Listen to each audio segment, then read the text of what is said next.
और एक दूसरा नारा जो आपने जरूर सुना होगा, जब तक दुखी किसान रहेगा, ठीक है, जब तक दुखी किसान रहेगा धरती पर तूफान रहेगा, जब तक दुखी किसान रहेगा, धरती पर तूफान रहेगा।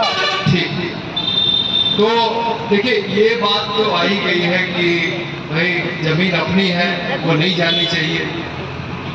मुआवजे की लड़ाई लड़ी जा सकती है, लेकिन वो एकदम आखिरी विकल्प है। तो मैं अपनी बात, आज जो बातें हो चुकी हैं वो नहीं रखूंगा, उसको दोहराऊंगा नहीं। मैं बस आपसे कुछ सवाल पूछूंगा। जमीन को मां मानते हैं, मातृभूमि है ना? तो मां का सौदा हो सकता है क्या? आप बताइए। तो बात साफ है कि मां का सौदा कैसे होगा? अब ये आप सब लोगों को मालूम होगा कि चीन ने भारत की 4000 वर्ग किलोमीटर की जमीन पे कब्जा किया, ठीक है? ये आपने जरूर समाचार में देखा होगा, हालांकि मोदी जी बताते नहीं। 4000 वर्ग किलोमीटर की जमीन चीन ने भारत की कब्जा की हुई है। अब अगर कल चीन कहे कि मोदी जी जमीन तो आपको नहीं दो, आप मुआवजा ले लीजिए, तो मोदी जी मुआवजा लेंगे? बताइए, लेंगे मुआवजा? नहीं, मैं आपकी बात नहीं कह रहा, मैं नरेंद्र मोदी की बात कर रहा हूं। अगर नरेंद्र मोदी को चीन कहे कि 4000 वर्ग किलोमीटर की जमीन भारत की हमने कब्जा की हुई है, इसका पैसा ले लो,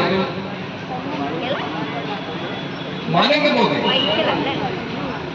मान भी सकते नहीं मानेंगे, वो नहीं मानेंगे। वो कहेंगे, देखिए वो राष्ट्रवादी नेता, वो कहेंगे कि भारत की जमीन बचाने के लिए चाहे हमें शहीद होना पड़े, लेकिन हम जमीन दुश्मन देश को कैसे दे देंगे? तो अगर देश की जमीन इतनी जरूरी है कि उसके लिए सैनिक कुर्बान हो जाते हैं, शहीद हो जाते हैं, और फिर उनका सम्मान किया जाता है कि देश की जमीन बचाने के लिए हमारे सैनिक शहीद हो गए, तो जब देश की जमीन नहीं दी जा सकती किसी को, तो हम और आप अपनी जमीन कैसे दे सकते हैं? अब आप आइए, ये जो परियोजना है, अब बताया जा रहा है कि इसका चौड़ीकरण होगा। ये जो हाईवे है, हाईवे बहुत अच्छा है, हमें तो इसमें कोई बुराई नहीं दिख रही है, हम लोग तो बड़े मजे से आ गए इसमें। हाँ, आप लोगों को परेशान किया जा रहा है, ये बात सही है। नहीं, हम इस बात पे आना चाहते हैं कि जो बनाया जा रहा है वो किसके लिए बनाया जा रहा है।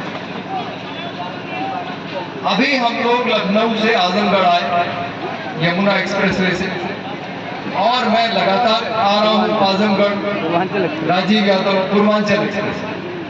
लगातार राजीव भाई ने जब से हम लोगों को बुलाना शुरू किया है, खिरियाबाग के आंदोलन में लगातार मैं आ, मैं सोचता हूँ किसी दिन तो गाड़ियों की संख्या बढ़ेगी इस पे पूर्वांचल में, लेकिन दूर दूर तक कोई आपको गाड़ियों का वो नहीं दिखाई पड़ता, हुजूम कि जाम लग जाए, इतनी गाड़ियां चलने लगे।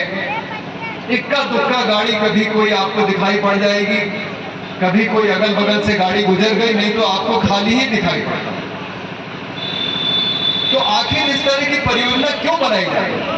ज्यादातर लोग आज भी लखनऊ से अगर आजमगढ़ आना होगा तो कैसे आएंगे, आप बताइए?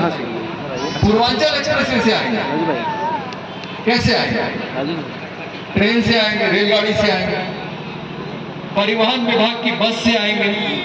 कुछ बसें चलती हैं इसमें, मुझे मालूम है, लेकिन कुछ बसें इसके अलावा भी आती हैं दूसरे रास्ते से।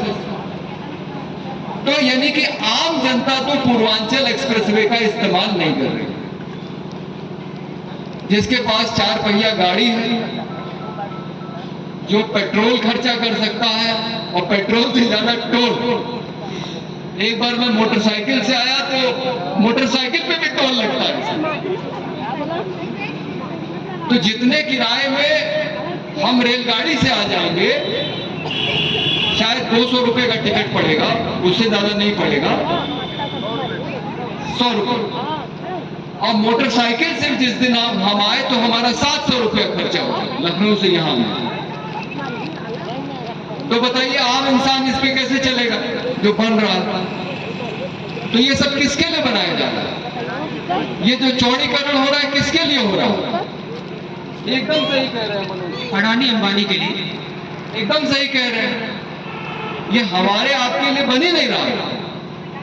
ये जितना सड़क बन रहा है बढ़िया बढ़िया, और जितना बढ़िया बढ़िया गाड़ी इस पे दौड़ रहा है, ये किसके लिए बन रहा है? सड़क बनाने वाली कंपनी, मोटर कार बनाने वाली कंपनी और पेट्रोल डीजल बेचने वाली कंपनी।